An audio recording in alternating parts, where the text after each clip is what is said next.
Deixa eu te fazer uma pergunta que vai incomodar. Você acredita que se trabalhar duro o suficiente vai chegar lá? Que basta ter disciplina, acordar cedo, estudar bastante e o sucesso vai vir? Eu preciso te contar uma coisa que a ciência descobriu e que ninguém quer admitir. Trabalhar duro não garante seu sucesso. Nunca garantiu, na verdade. E os dados comprovam isso. Existe um erro de raciocínio que quase todo mundo comete, e ele está por trás de muitos conselhos financeiros ruins que você já recebeu na sua vida. Esse erro se chama confundir correlação com causalidade. Deixa eu te dar um exemplo clássico. Pessoas bem-sucedidas acordam cedo. Isso com certeza é uma verdade. Mas acordar cedo é o que causa o sucesso?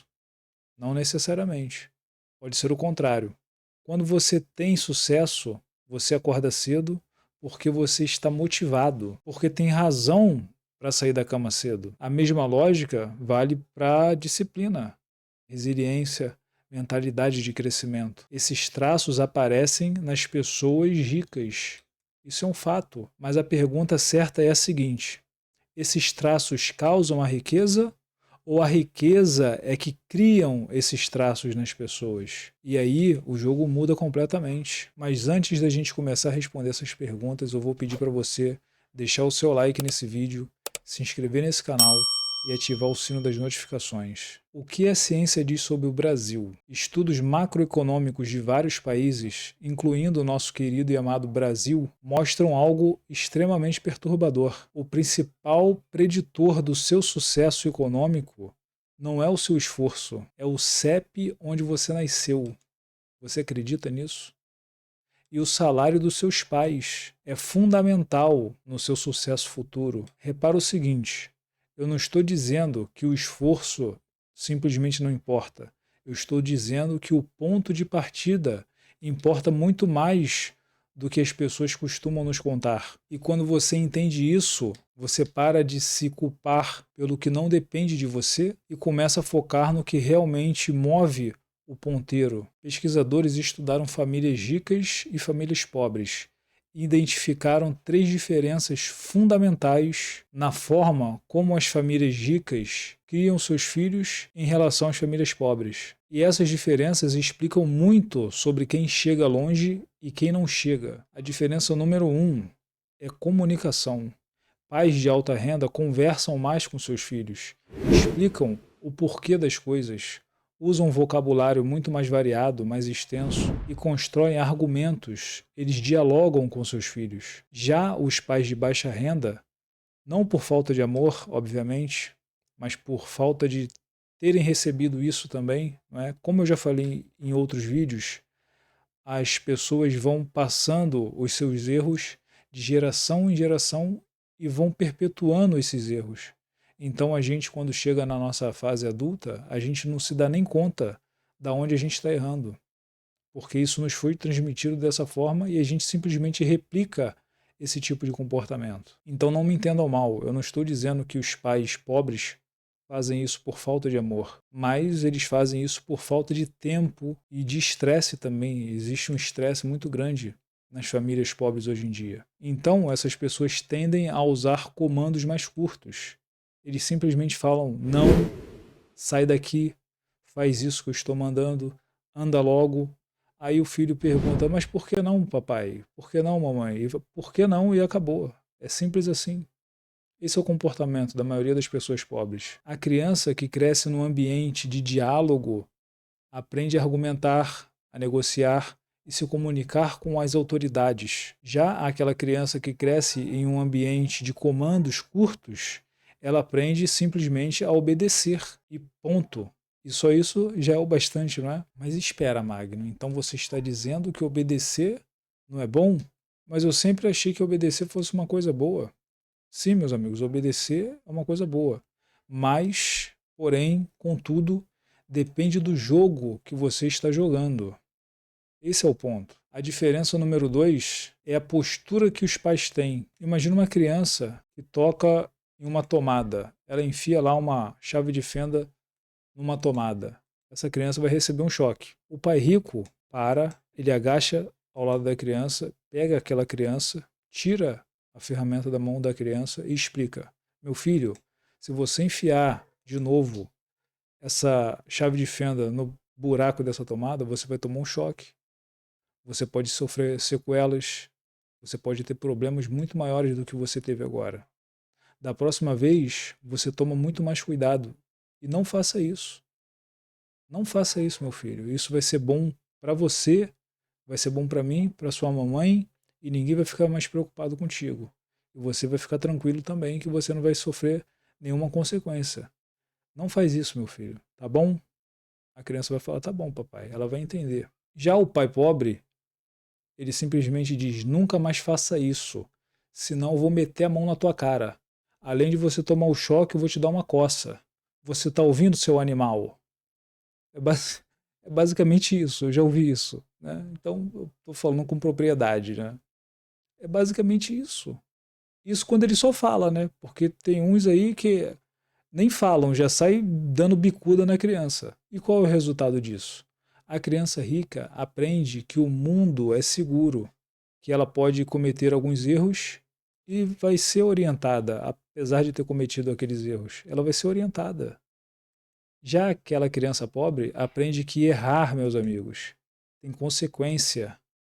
Existe uma consequência imediata, que é levar o choque, e existe uma consequência dolorosa, que ainda é tomar, né, uma surra, levar uma surra do pai, da mãe. Essa é a diferença. E isso, meus amigos, muda como essas crianças interagem com os professores, com os chefes, com o mundo, com as pessoas de forma geral, com as figuras de autoridade. A diferença número 3 é a estabilidade. Famílias que são ricas, elas cumprem as promessas que elas fazem para as crianças.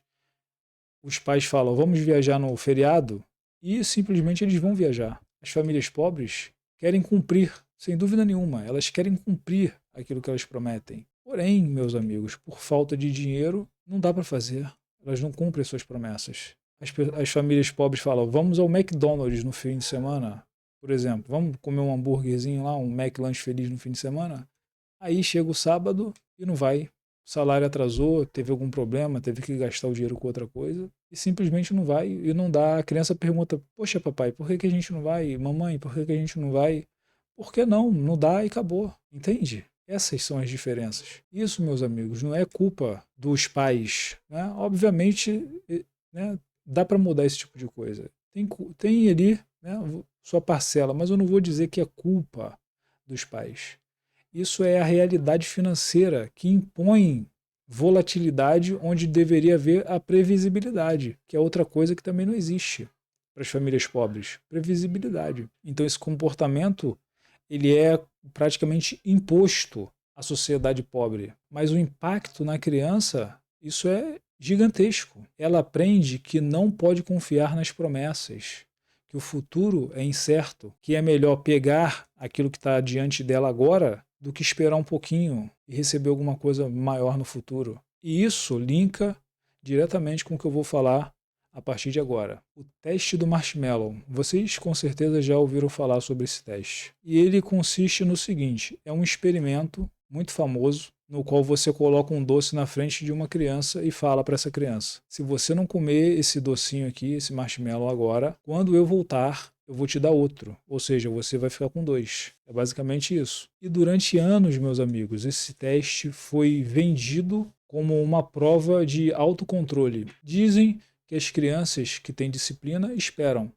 E as crianças que não têm disciplina comem o marshmallow na primeira oportunidade. Mas aí, meus amigos, pesquisadores fizeram uma pergunta diferente, uma pergunta melhor. E se a criança que come o marshmallow logo, rápido, não for uma criança burra, mas uma criança que, na realidade, está sendo extremamente racional? Para pensar só um pouco. Se na sua vida as promessas raramente são cumpridas, por que você iria confiar que um adulto vai voltar e vai te dar outro marshmallow? Por quê? A criança pobre, ela come logo, não porque ela tem menos autocontrole, porque ela é burra, ou seja lá qualquer outro tipo de coisa que as pessoas dizem que essa criança é. A verdade é que ela come porque ela não tem confiança nas figuras de autoridade, porque ela foi doutrinada dessa forma, a não ter confiança, porque as promessas nunca eram cumpridas.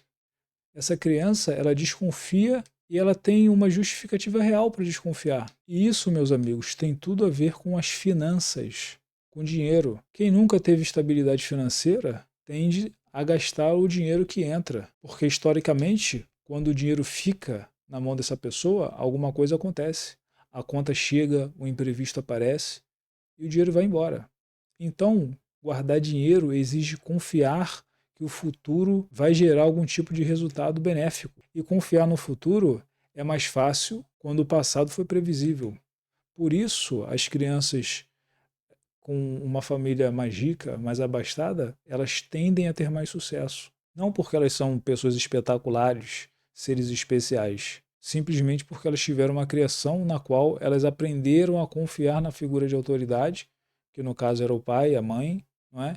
E essas figuras de autoridade ensinaram a essas crianças que, se elas esperarem um futuro melhor, esse futuro vai existir verdadeiramente. Ao contrário, as crianças pobres, quando esperavam que algo bom acontecesse, na realidade esse algo bom nunca acontecia. Aqui, meus amigos, está o ponto central de tudo.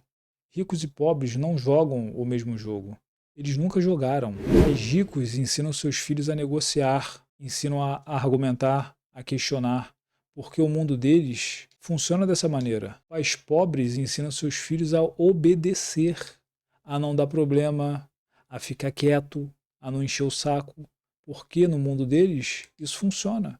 Questionar, meus amigos, a autoridade no mundo dos pobres tem consequência. E isso as crianças aprendem desde cedo, porque são consequências dolorosas. E eu vou falar uma coisa para vocês aqui que pode ser polêmica, mas nenhum desses dois está errado. Dentro, né, presta atenção, nenhum dos dois está errado dentro do seu contexto de vida, porque o que eles fazem funcionam dentro do seu contexto. Ok? O problema é quando alguém nasce num contexto, mas precisa jogar o jogo do outro. Esse é o ponto. Tá bom, Magno, mas então não tem como sair disso? Quem nasceu pobre fica pobre para sempre? Não tem como mudar essa situação, Magno? É isso que você está falando? Não é isso que eu estou falando. A mobilidade social, ela existe, mas ela é muito rara. Exige condições específicas. E depende muito mais de sorte do que nos ensinam a acreditar. A sorte é um fator relevante para que você consiga mudar isso. E aqui, meus amigos, entra o que me interessa de forma especial. O que provavelmente é o motivo pelo qual você está ainda nesse canal, ainda está nesse vídeo. E se você está aqui até agora, eu vou pedir para você não esquecer de deixar seu like. Investir, construir patrimônio, usar o mercado financeiro como ferramenta de mobilidade. É isso que interessa, é isso que importa, é isso que a gente vai aprender. Isso não elimina o problema estrutural, com certeza não elimina, mas é um dos poucos mecanismos de baixo risco e acessível para quase todo mundo hoje em dia, que pode realmente mover o ponteiro. R$ 300 por mês, meus amigos, aplicados consistentemente a uma rentabilidade de 12% ao ano por 20 anos, você sabe o quanto isso vira? Quase R$ 300.000, com aportes totais de 72 mil. Isso se chama juros compostos e é a única vantagem dos ricos que hoje em dia qualquer pessoa pode acessar com R$ 30. Se você chegou até aqui, você já está fazendo algo que a maioria das pessoas não faz: questionar o jogo. Entender como o sistema funciona não é desculpa para não agir, é o primeiro passo para agir de forma mais inteligente. Você não pode mudar onde você nasceu, mas você pode mudar as regras que você vai seguir daqui para frente. Pode aprender a negociar, pode aprender a investir, pode construir uma estabilidade que talvez não tenha tido na infância e oferecer isso às pessoas que você ama. Se esse vídeo abriu a sua cabeça, meu amigo, compartilhe com alguém que precisa ouvir isso também. Se inscreve nesse canal, deixa teu like e aciona o sino das notificações para você não perder mais nenhum vídeo. Fica com Deus, um abraço.